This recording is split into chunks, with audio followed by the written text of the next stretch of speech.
What's up, everyone? We're here to talk some soccer. Thanks to all of y'all that maybe are joining us right after watching USA not do so well in the Copa America. Orange County didn't have a great weekend. I feel like it's sort of like that old Paula Abdul song, take two steps forward, take two steps back.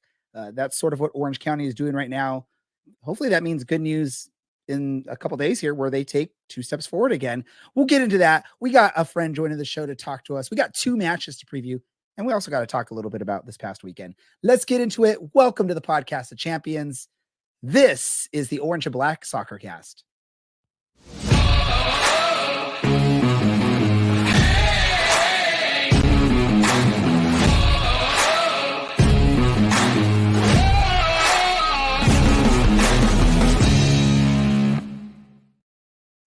How's it going, Orange County? Welcome to another episode of the Orange and Black Soccer Cast, the first and only show dedicated to Orange County Soccer Club, its fans, and supporters. I'm your host, Ray Samora. I'm going to take you through this journey as we discuss all things Orange County Soccer Club. My lone partner for this episode is someone that was helping us out on our live show before the match this past Saturday. Luckily, he did not get struck by one of those soccer balls from the goalkeepers like I was maybe asking for at the moment. Cruel. But Cruel and hurtful. Welcome, Larry. And here's your new title, Larry. Not just the bearded one, but the 100%, no doubt about it, last place, Larry. How you doing, Larry? You know, if you're going to finish strong, even if you're going to finish on the bottom. And I would say that my playing for Pride Month was a very, very strong bottom finish. I think I was 24 points, and the next lowest total was 35 points. So it's not even close. Not even close. What I would recommend from here on out is do not take advice from me on soccer predictions. Obviously, I'm not very good at it. Dylan's already said it. All tactic or no tactics, just all feels. Well, I'll say this about you, Larry. You at least, for your playing for Pride Month was probably on par with what Orange County's month of June was like on the field. So you get that award at least. You did as close to Orange County as you probably could have. Well, yes, because I ended up picking all the players who, one of them left the team in the middle of the month. One of them only played in one game all month. And another one is now out for the entire year.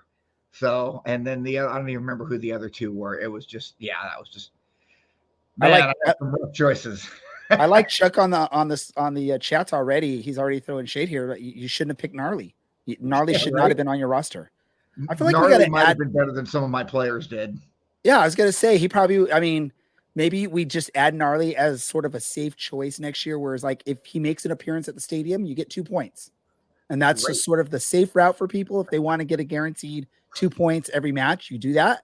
And that might throw a little key. It's like a $4 pick for Gnarly, but you're guaranteed 2 points every match. Who knows?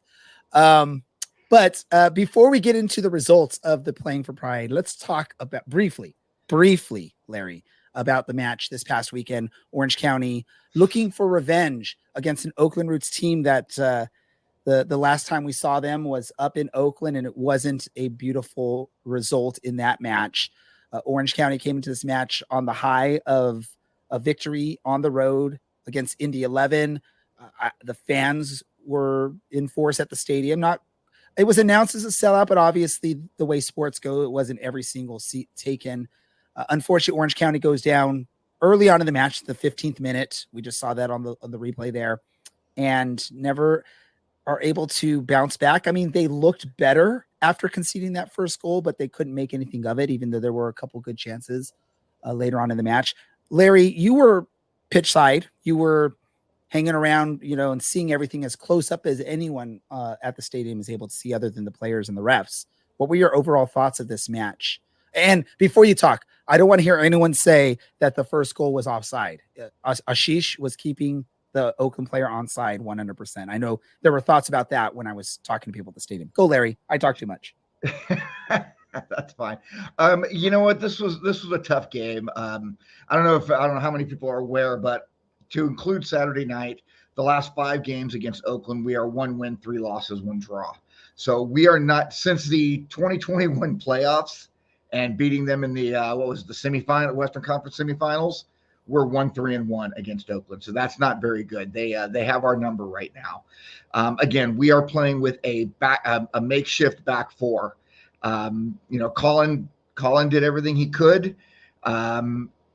It's so hard for this team to be able to find the success that they need with all of the players injured that we have.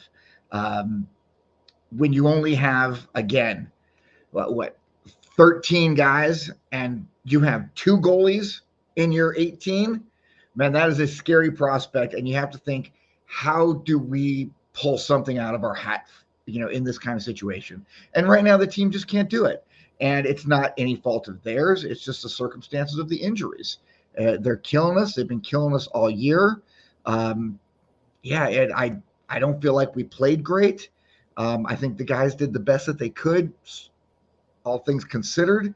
I would have liked to have seen us get some more shots. I mean, we only had 4 shots the entire game, 2 on goal. That was one of them. Wasn't really that strong. And overall, I just wasn't wowed by the team's performance on Saturday night.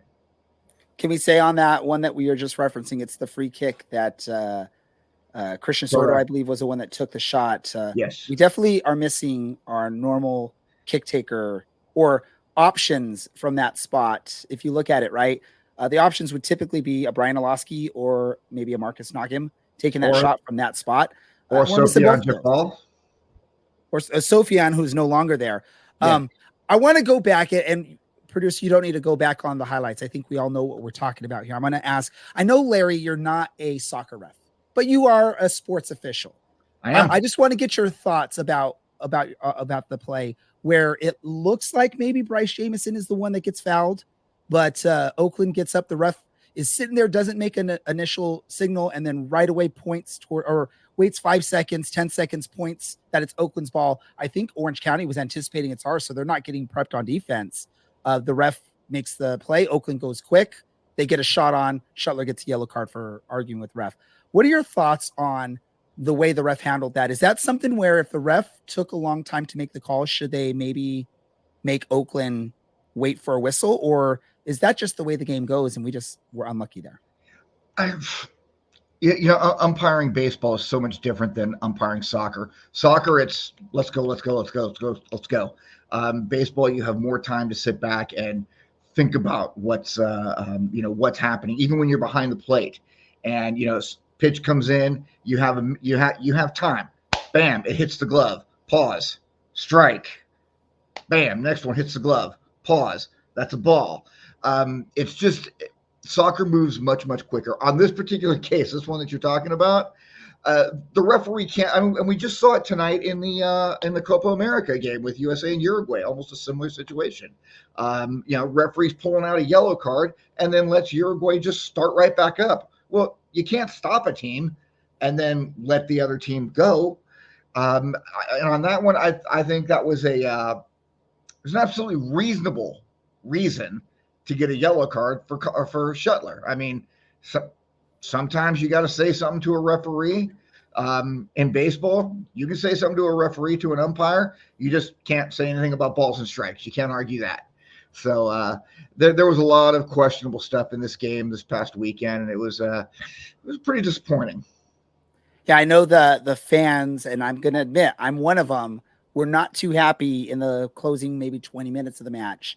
Yeah. There was a lot of booing, a lot of heckling of the center ref for some of the calls or the non-calls late in the match.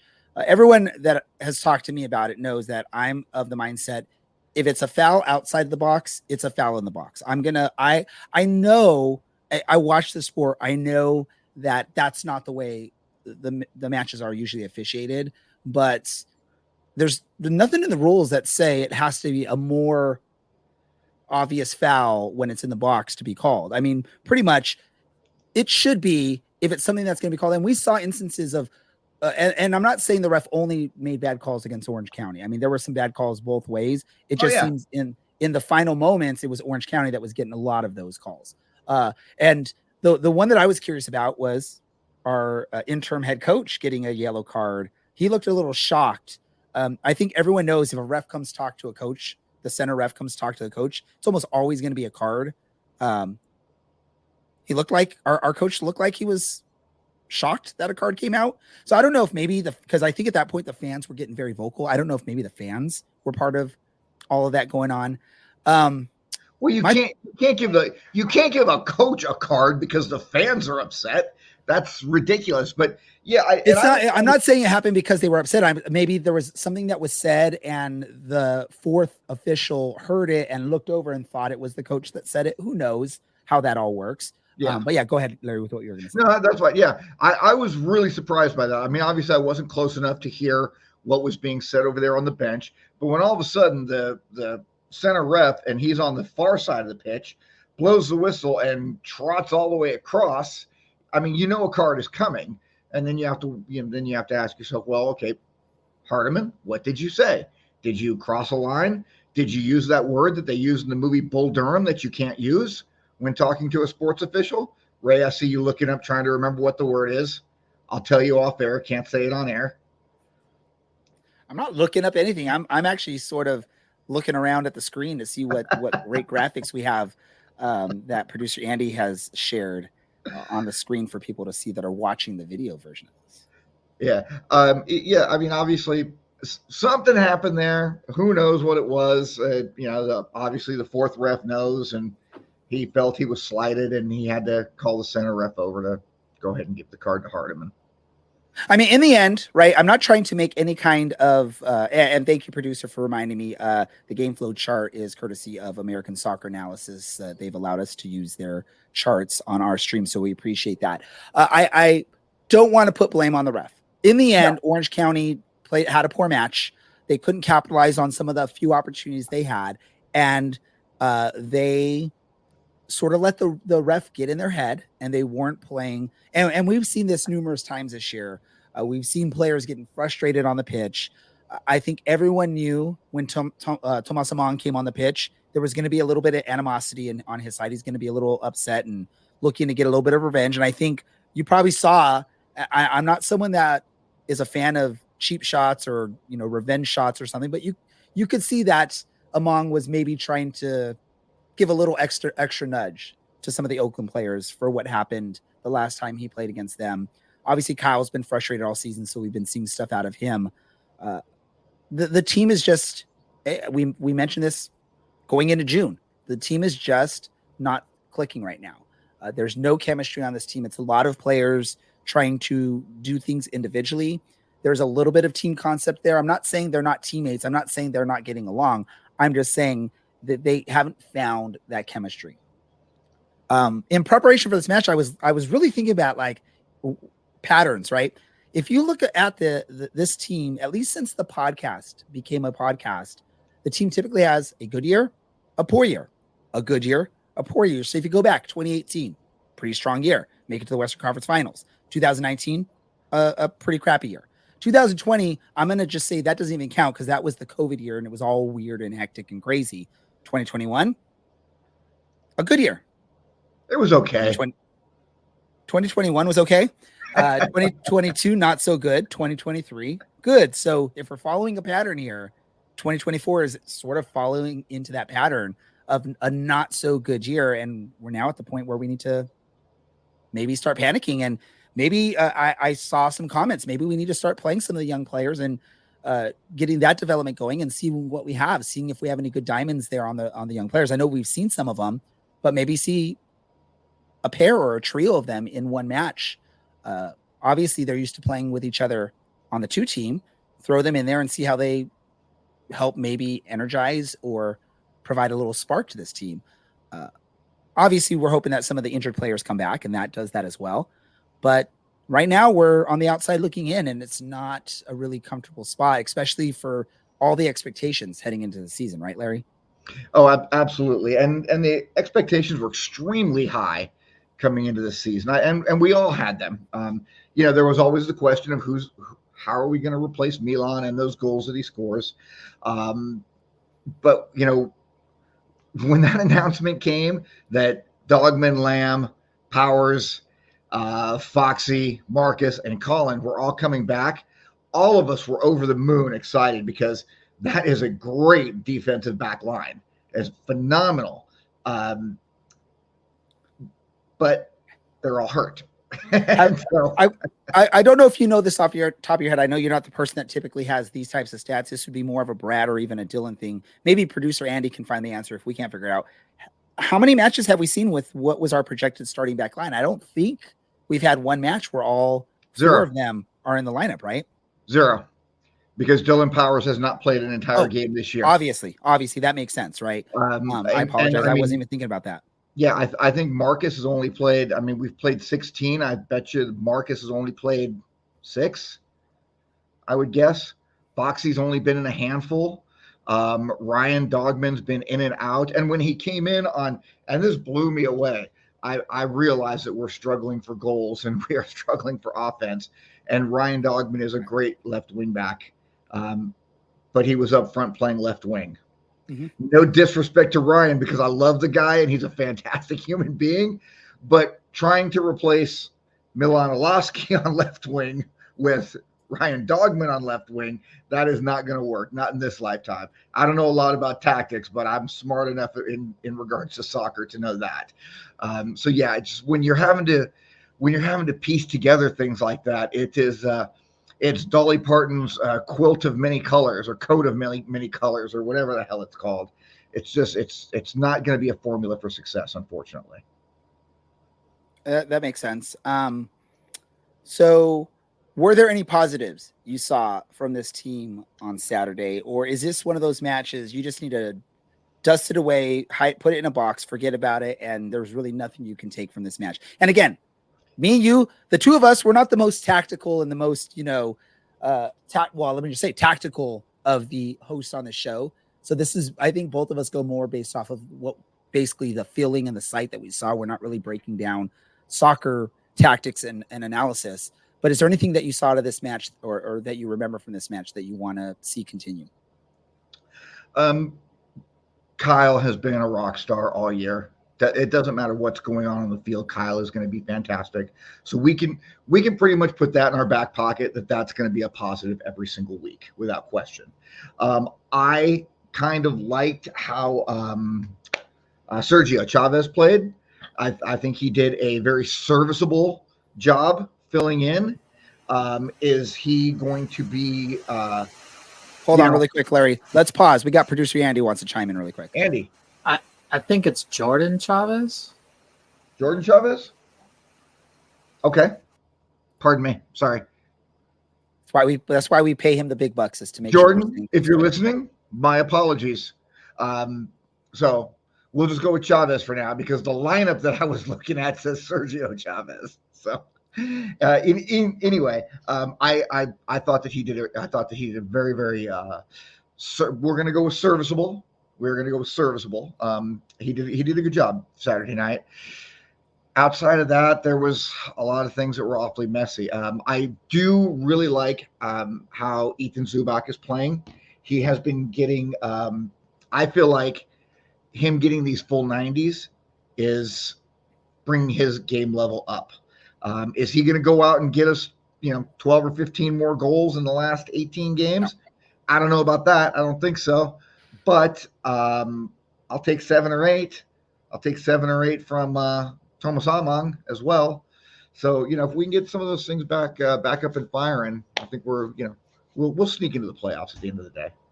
I know I just mentioned that we're not really the tactical people here on the show, but I'm actually going to bring some tactical thoughts on this. And I'm going to talk about Zubak since you brought him up. I think, and no disrespect to Coach Carlson, and what he's done all season, we don't really know what's going on with Hardiman as far as if he's going to switch up tactics. It looks, at least after this first match, it looked very similar to what we've seen this season. I feel like Zubak is not being given the proper support that he needs to be successful on this team. I was talking with Dylan after the match. For those who don't know, he came down, was visiting. Hopefully you saw him at the match, and we rode home together. And I was talking with him, and the thing that I'm seeing with Zubak, however you say his name, I apologize, is he's doing what he needs to do. They're hoofing the ball up to him. He's being the tall player that he is. He's getting the head. He's winning the headers. He's getting his head to the ball. If you watch when he does that, He's trying to push the ball back with his head to a spot where he's anticipating someone should be to receive that ball and continue the play. Unfortunately, what's happening so far this season, and again, this has to do probably with injuries, tactics are not quite working out right, is when he does that and when he wins those headers, the ball is going down to the ground, and who's getting the ball? The other team, whether it's this past weekend, previous matches, or whatever. The other thing that's really hurting for him right now is his teammates have been unable to get passes over the head of the defenders. If you watch him in these matches, he's making 10 or more runs a match, where if his teammates get the ball over the head of that defender, he's going to have a one-on-one with the goalie. And you can see the frustration every time he's making those runs, because 99% of the time he's making those runs, the ball is not getting to him. So I know a lot of fans are upset with the lack of goals coming out of Ethan this season, but there's a lot of things going on that are not working to what his strengths are. His strengths are winning the headers, being a tall player up top and trying to control him to a teammate, not happening, or making a run, behind the defense with a nice looping pass. Larry, I want to give you one more chance to say anything, and then we're going to move on and look ahead to the 2 matches we have coming this week. Just kind of off topic of soccer, I would like to see Ethan Zubak on a basketball court, because for a guy who is 6 foot, maybe 6'1", he's got some serious hops. You're talking about him getting up and getting his head on the ball. This guy can leap out of the freaking stadium. And I think if we can get more opportunities like that, we're going to see him put some more goals in the back of the net. And I see Gabriel throwing a comment really quick about Ethan, that he's, doing good, but he's missing some easy shots. Yes, he has done that. Part of that comes, anyone that has played sports can tell you, when you get frustrated, the shots or the home runs or the hits or the whatever sport you're playing become that much more difficult to convert, even if they're the easy ones, because you're in your head, you're frustrated, and you're pressing too hard. You're putting too much power behind a shot. You're trying to place a header too much, and it's not working right because you're getting frustrated. Not saying that's an excuse for him missing, because he's a professional. He needs to make some of those easier shots. But I can see where what he's trying to do is what he knows how to do, and it's not really working within the system right now because we haven't found a way to fix that. Hey, Orange County has a chance, although a very difficult chance this week. They have 2 matches. This is, I think, maybe the first time this week that we have a midweek match. The difficult part of it, a match at home, a midweek match on the road. Not an easy trip either to Albuquerque, New Mexico. I don't think there's many direct flights between Orange County and Albuquerque. If there are, maybe. And then I don't think Albuquerque has an airport. I think the players actually have to parachute in, because Albuquerque is a third world country. Yeah. And then they have a weekend match back at home, a revenge match for Memphis coming back because we beat them in Memphis. But we're going to talk about this New Mexico match, and we've brought a big friend of the show, huge friend of the show, someone that we love dearly, Mr. Chris Walker. Chris, welcome back to our show. What's going on? Before we get into this match, what's been going on with you over the, since the last time we heard from you? I heard you were getting involved with government or politics or things like that, or you were like part of like some sort of government program. I don't know. Maybe I'm hearing wrong news. Tell me what's going on, Chris. Man, you must be hearing the wrong news for sure. Maybe it's a different Chris Walker. I think so. There's a lot of them, right? No. So I've just been, doing the supporter group thing, right? Supporter group, Black Diamond supporter group. So we're 4 seasons in at this point, which is, definitely I feel like is an accomplishment, because that's a lot. There's a lot that goes into running a group like that, especially you have the help of obviously other members who really believe in the mission. And so because of that, pretty much after the first year, it wasn't just like it was solely me, there was a lot of buy-in, and, our group is a great one. We have a lot of folks that step up to the plate. It's always very much next man or woman mentality up, as far as that goes. So I've been doing that. A lot. And, and also trying to get back into, obviously the pundit, right? Trying to get back into obviously a bit of seek and strike things, kind of been working on a website for forever now, and I just like for it to kind of be done. So I can kind of do the things I like doing with that, but these opportunities to get on the show with you guys and everyone else are great. They definitely are a catalyst to kind of get more momentum. So. All right, and I want to apologize because I think I was going off like a tweet from back in January from the Black Diamonds Twitter account that you were part of the New Mexico Black Chamber of Commerce. Maybe that's in my mind. Yeah. Well, yeah, I did join the New Mexico Black Chamber of Commerce as a member, but that mainly to get a little bit more visibility, on some of the missions of Black Diamonds, and that's good to be a part of those communities. It kind of signal boosts a lot of the initiatives we have. Right, because we're out there kind of fighting the good fight, for access and diversity. And I think if we can get ourselves in front of a lot of the members of that group, we could probably get some additional support and help. So that's what that's about. So tell us, how are things going there in Albuquerque for New Mexico United? I don't think it's an exciting midweek away match for us Orange County fans. We're not excited that who we have to play and when we have to do it, but how are things going for you all heading into this match? Great. I mean, the boys are back on the winning side of things. There's a lot of belief in the stands for us. It's early, right? But I'm not going to say that like folks haven't said cup season or something. So like. Definitely there's a lot of excitement. People love this brand new New Mexico United side. I mean, just about everyone is new. Yeah, can we just say you're like super humble with this? I mean, you're like, oh yeah, things are going good. It's going great. We're back on the winning side of things. I mean, dude, you're top of the table in the West. You're a scary team on the road midweek. Well, every time I get on this podcast, like the result flips. So like there's a reason. That's why you're nervous. That's why you're nervous. Hey, Chris, I am curious, and you're gonna have to help me out to understand this. Okay. Yeah. New Mexico, 15 games, 3 points atop the table, with a game in hand on SAC, 6 points in front of third place Oakland with 3 games in hand. How is this team 10-1-4 with a goal differential of +1? How the hell is that even possible, my man? Well, I mean, the team is sitting at the top of the table with games in hand because of USL scheduling. But I mean, like, but honestly, though, this team is different. Eric Quill, head coach, the Quill ball is much different than previous head coaches that this team has had.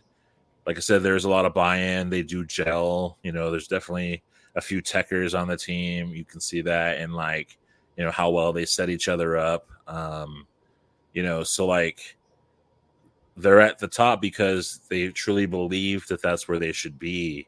And it's not just lip service week in and week out. Like, I mean, look, the losses that they have, you can study those. Like they were by multiple goals, and there were certain things happening in those matches.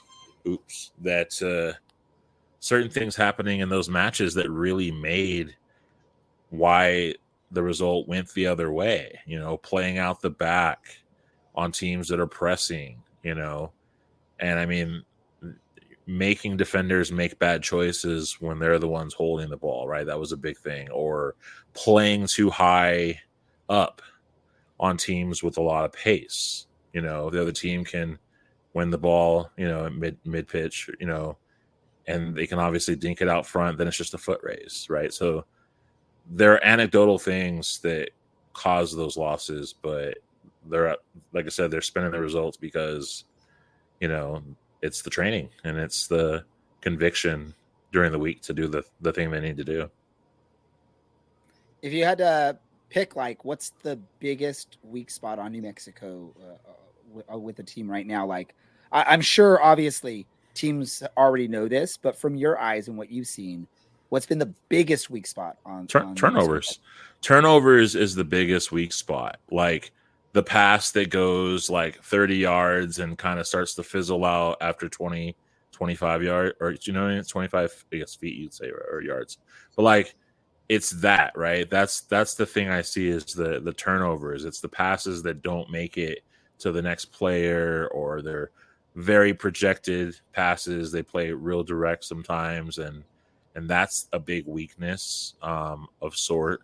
I think that's the biggest one, because they'll be doing so well, and then they'll make that pass, and then bam, there's that. Or they don't set a close second could be not settling into the game, playing too fast, letting the other team dictate how they play, and then that causes obviously a loss of possession more often than not in the middle third. So I gotta, I guess, wonder, this is going to be a very interesting look, right? Because if the weakest part of the game is those passes and maybe not getting to their destination, I feel like, at least, especially over the past month and a half with Orange County, one of their weaknesses has been winning the ball back. We saw it a lot this past weekend where it looked like Oakland was just playing with the ball and just moving it around, passing around, and Orange County's players just couldn't get to it.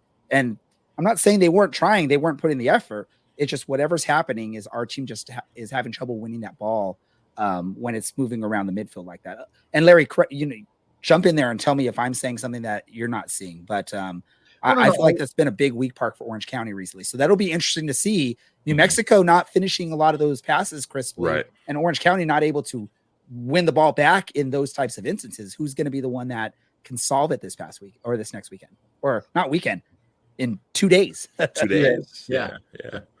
So Chris, I'm curious. Alex Tambakis is doing Alex Tambakis kind of things. He's playing terrific in goal for you guys. Who has been the biggest surprise for New Mexico United this year? Who's really just stepped up that nobody saw it coming? I mean, along those lines, I think you could probably look at maybe Makweli Akali, or you can look at Nanan Hosu, maybe, as far as players who have really contributed to the attack in some way. Because when you think, like, obviously we know Greg Hurst is a standout player for United, and we do expect him to, play Greg Hurst ball and essentially, like,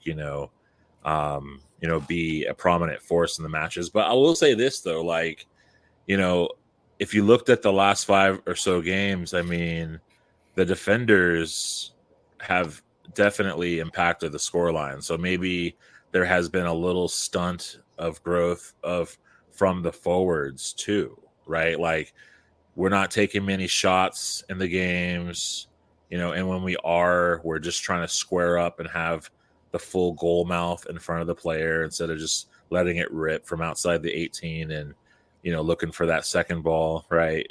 Or things like that.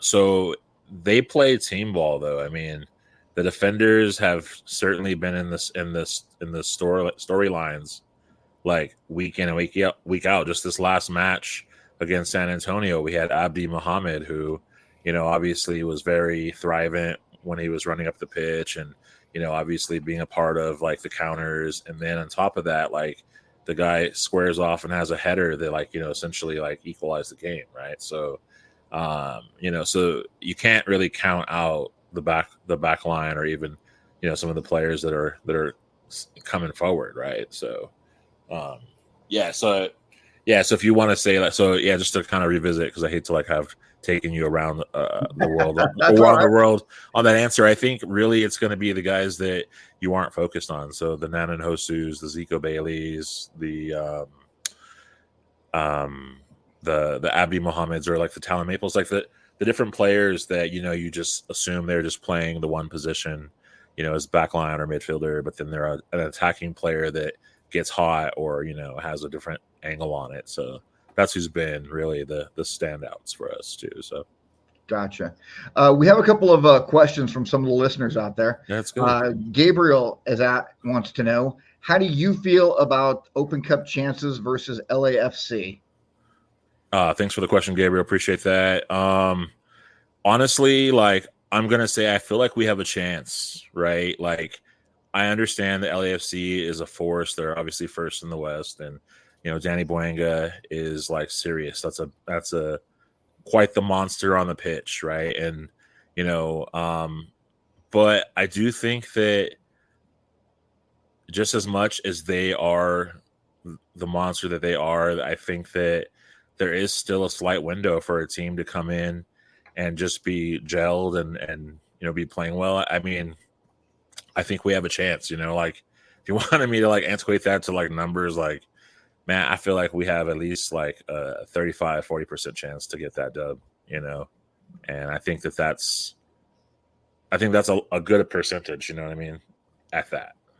What have you heard from do you know anything with your fan base? Is there anyone making the plans to make the trip out? Well, they did charter a plane already, so that was like that's 100 seats on one plane. Then they did a second plane, which was like I think another maybe 25 to 50 seats. I could be wrong on that, but also there are a lot of fans that are just fans and supporters that are just driving out. So we might see about 300 at least, and maybe even more than that. That's awesome. Good on the New Mexico fans for making that trip out to LA. I was saying it's not a difficult trip, but it's also not the easiest of trips to make out from Albuquerque to LA. Well, and also, I mean, in the previous years when I remember going out to a Los Dos match at Carson over there, right? Like there were already United fans that were in California too. So like the contingent there was we had about 30 people in the stands, and that was pretty good, for that. But they're making the trip for this. Like, 5 years ago, we were both in the quarters on different sides of the brackets. We wanted LAFC to beat Portland, and we obviously needed to beat Minnesota, and then that matchup would have happened in the semis. So now it's happening again. Obviously, in the quarters, we're on the same side, and this is the dream match for a lot of United supporters who also happen to be LAFC fans too. So good for them. And is there any from Chuck Eldridge? Chuck wanted to know what's the latest on a soccer-specific stadium for New Mexico. Currently, right now, I mean, the last time there was an appeal, right? That's been a process. It's every time it goes to a vote, it passes, and then bam, there's an appeal. So right now they're supposed to be having another meeting here soon to like basically go back through the particulars. So I think that obviously the opposing party keeps kind of having like new things that are kind of popping up that they're trying to throw out, and we're just remaining confident on this side, and there's quite a bit of people that obviously are in support of the stadium. We have several supporters who live in the area that are certainly who have really been a part of speaking for it as far as residency is concerned. But then just the whole United Nation is just fully behind it. So I mean, I think everyone's staying hopeful. We really all want to get into that stadium, and no one's given up on it. So that's currently the latest right now. So no, thank you for that update. I hope y'all are able to figure out a way to make it work, because obviously anyone that listens to our show know that we're fans of soccer specific stadiums and getting off baseball pitches or getting off these temporary fields or something like that. We want to find teams have really solid home stadiums to play in. Another question. Oh, go ahead, Chris. No, I was going to say we were definitely, like I said, in support of you guys being able to keep your guys' home at Championship Stadium. So we were definitely all rallying behind you in that regard. Back then when you were kind of going through that. We felt the support nationwide from fans of lower league soccer, USL, and we felt the support from your fellow New Mexico United fans, Phoenix fans. As hard it is for me to say, we loved their support as well in that fight.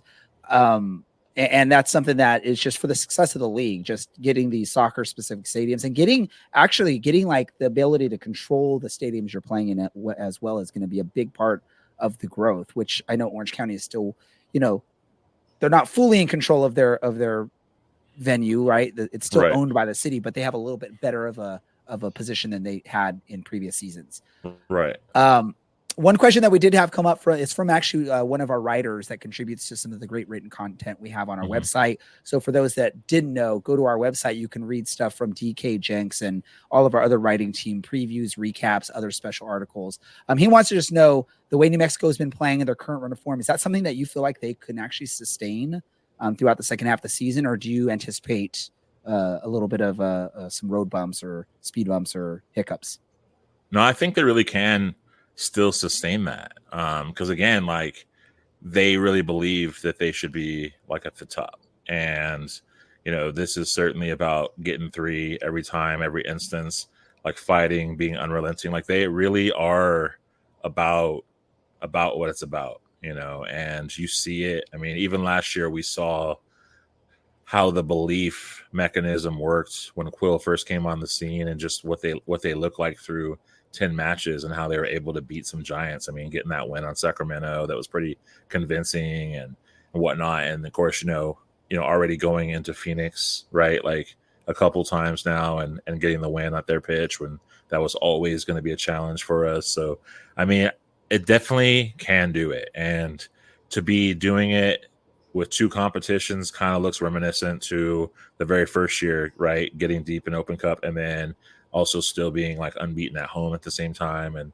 the difference there probably, obviously in that season, once we got a draw or a loss, then it was kind of riveting and it kind of just we started to dwindle a little bit, but I don't really foresee that as much with this side. I think that they're very passionate. They have so many different players and from so many different levels of soccer who've just had that experience that, I mean, I really do believe that we're looking at something special this year. And I think that, it could also it could have some home field or at least have a home match in the playoffs, if not more. So I think they're trying to stay at the top and get the most points and really do this thing. So.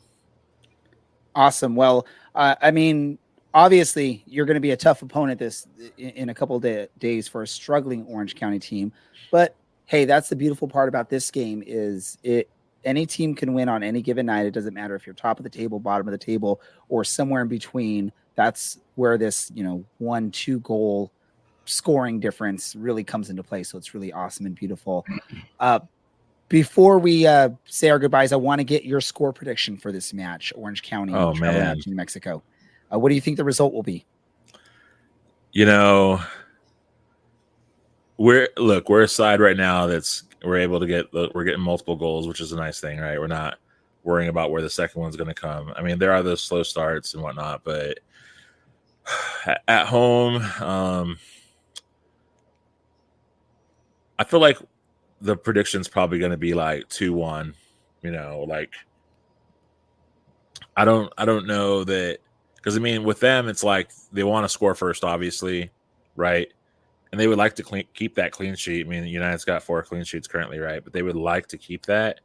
But, obviously some things can happen in the games and can change, the storyline, right? But they always looking for that second goal as well, or sometimes the third. So 2-1 is what I would say. If I could be lofty, maybe like 3-1. 3-1 Orange County it is from Chris Walker. Oh, no. Well, you didn't mention a team, so I'm just assuming I'm making the best guess I can make for you. I mean, this is our show after all, right? I mean, look, we'll send you home with a bag of green chili, but we got to keep those 3 points. Chris, I appreciate you taking some time to come on the show. I'm going to get in trouble for doing this, but so do a 30-second answer because me and you share a love for the LA Clippers. What are your thoughts with that news that Paul George is gone? They're doing a little bit of maybe a mini rebuild. What's your thoughts? 30 seconds because I don't want to get in trouble. Goodbye, Paul. It's been nice knowing you. And let's go ahead and get some more things. And Ray, let's get that show going, dude.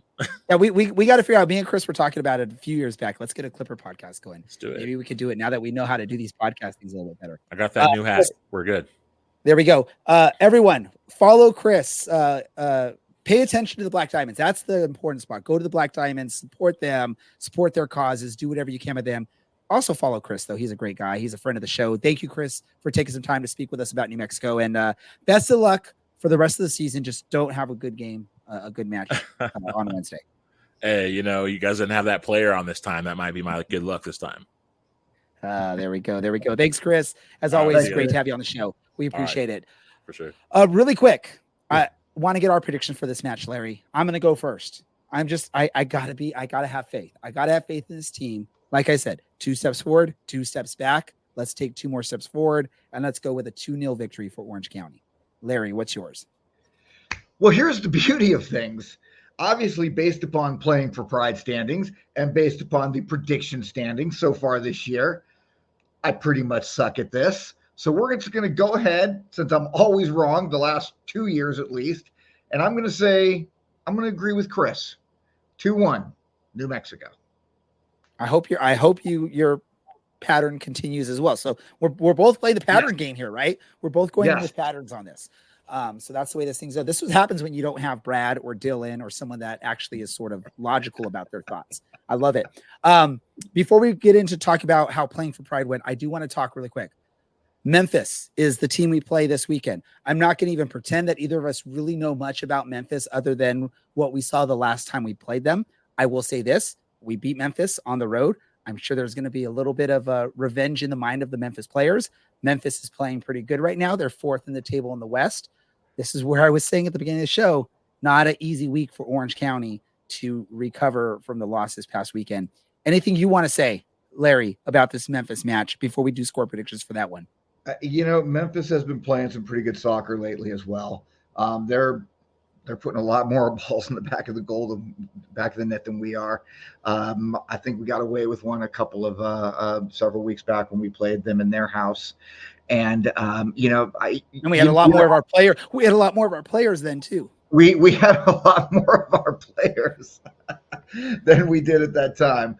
I think Orange County Soccer Club and Paul Hardiman in 1 full week and 3 games as the gaffer. I think it's going to be a tough week for our boys in orange and black.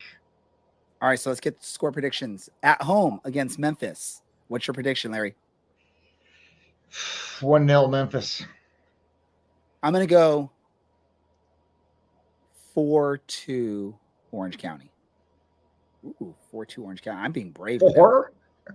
Yeah, we're going to figure this out, man. We're going to score some goals. We're getting, hopefully by then, Tomas can play a little bit more and Ethan will put a goal or 2 in the net.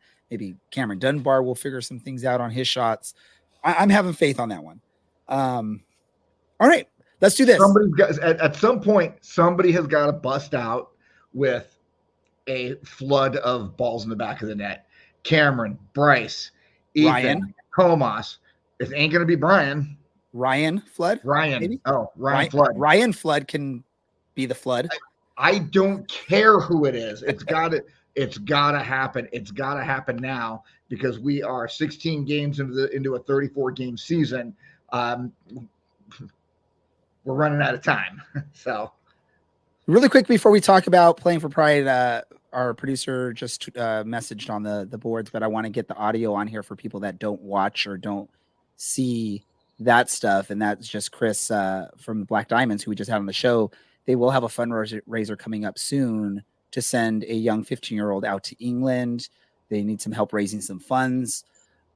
So we'll keep a lookout for that. We definitely will share that on our social medias, and we hope that anyone that can and is willing to can help contribute to that. Again, Chris has always been a huge supporter of our show and a big friend of our show. So any cause that they have going on, I want to try and help out with that. On to the final news of the night, and that is playing for Pride. Now that we are in July, the month of June is over, our playing for Pride game, fantasy soccer game, is complete. And look at that scoreboard. I think this is the first time ever since we started doing this fantasy game that we had a tie at the end of the month at the top of the leaderboard. I believe. those are all the runner-ups. Oh, these are the runner-ups. These are the runner. Okay, I didn't know we had like a special winner screenshot right here, but these are the runner-ups. So as you can see, I at least am on the left side of the column on this, so I did decent. I'm gonna contribute $56 to Athlete Ally as part of this game. Larry, I think, purposely chose a really weak team, so he would only have to donate $25 to Athlete Ally. So way to go there, Larry. Yeah, like I said before, my entire team ended up hurt or left. Must be I'm me. assuming. I'm Is assuming it knowing you, something I Larry. said? I assume knowing you, you're going to probably throw in a little extra on top of that. But I'm not putting the pressure on you. You don't have to. But knowing the pressure you are. But let's look at the top three spots. In third, we had Carter Lapp, 75 points on the year or on the game on the month. I think we had to go down to some like tiebreaker stuff in this whole thing. Second place, look at this, 75 points as well. But second place went to Carrie. And based off the tiebreaker, she predicted 7 goals, and OC scored 7 goals in the month. And That's my wife. so so here's the thing that's horrible on this, Larry, is as great as she was, you were trash in predicting the stuff. Absolutely. So we may have to switch out host, and maybe you'll be on the sideline. We'll bring Carrie on as our permanent host. I'm fine with that. I'd like to sit down for a little while during games. The winner of the contest this year, Melissa C, with 76 points, only by 1 point, Carrie. You missed out by 1 point. Same to you, Carter. Congratulations. And even I think fourth place wasn't far off from all this. Congratulations. Again, this was the most successful and the most participated of our fantasy, Playing for Pride fantasy games. Again, we ask anyone that participated if they are able to and willing to donate a dollar for dollar match on their points. That would be amazing. We would love you for that. And I know Athlete Ally would. Obviously, we're not saying you have to. If you can't make that number happen, if you can make any kind of donation, again, that's appreciated. Anyone that didn't participate, if you want to make a participation or a donation in support of our contribution on this, that would be awesome as well. But I think if anyone can do quick math, it's a pretty good number that if everyone's able to do a dollar for dollar donation, that's a pretty nice chunk of change that we are 1,776 that we are providing to support on this. So thank you so much for everyone that participated. And thank you to everyone that is going to be making a donation on behalf of this competition or this game. We appreciate that as well. Yes. What we'll do, I think I'll work with the rest of our team. Maybe we'll create some sort of graphic that everyone we'll create something simple and sweet that you participated, and you can throw in what number you are able to donate onto it, and you can share that tweet out there just so we can show the camaraderie that we had on this, which is really awesome to see on this. So again, thank you everyone for participating. Thank you, Brad, who's not on this episode, for sort of managing this game. Thank you, Larry, for helping out with some of that as well. With Brad stepped away, we were able to still get score updates and stuff like that, and producer Andy was able to make sure this all worked out well. So thank you to everyone for that. Well, that's going to do it here. We're going to wrap things up here. What I want to do, Larry, what did we learn on this episode? What did you learn on this episode? Do you want me to go first so you can think of something? I'm not sure I'm capable of learning anything new at this point in my life. I'm kind of getting old. I learned that Larry's wife, Carrie, is 3 times better than him at picking a roster for Playing for Pride, and thus really questions which of the family we have on this show, Larry. I apologize for saying it, but I mean, she destroyed you. She destroyed you. Absolutely did. But let's keep something in mind. If it wasn't for me, she would not have even played. I said, hey, babe, you got to get in here. You got to do this. You got to pick a team. And she did, and she smoked it. And I'm very proud of my wife for this is just one of many, many reasons why I'm incredibly proud of my wife. All right. What did you learn, Larry? I learned that my wife is 3 times better at picking a soccer team than I am. There we go. Simple as sweet. And you copied me. That sounds about right, coming out of the 25-point performance for you in the month of June. Well, that's going to wrap up this show. Folks, I want to say thank you to everyone again, for everyone that participated in our fantasy Playing for Pride soccer. And for those of you that will be able to make donations on behalf of it, we appreciate it. We thank you for that. It's a cause that's big to us. For our guest, Chris, for taking a good chunk of time to join us in this episode. I know I was mentioning to Larry before we were going to go live tonight that Chris is a great conversation. He's a great friend of the show. We will definitely be able to spend a good chunk of time talking to him, and it happened, and it was a great conversation there. I want to thank, of course, you, Larry, producer Andy, all of y'all that participated tonight in the comments and helping us out with this. I appreciate that as well, and we thank you. Make sure if you enjoyed this episode, you give us a like wherever you're listening to it. Give us a follow wherever you listen or on any social media that you have. We're everywhere. We're on Twitter, TikTok, X, TikTok, Facebook, YouTube, whatever else. We're not on the old stuff like MySpace and Friendster. Unfortunately, that's not available for us, but we're pretty much everywhere else. For everyone, for Larry, for producer Andy, I'm Ray. This is the Orange and Black Soccer Cast. We are out.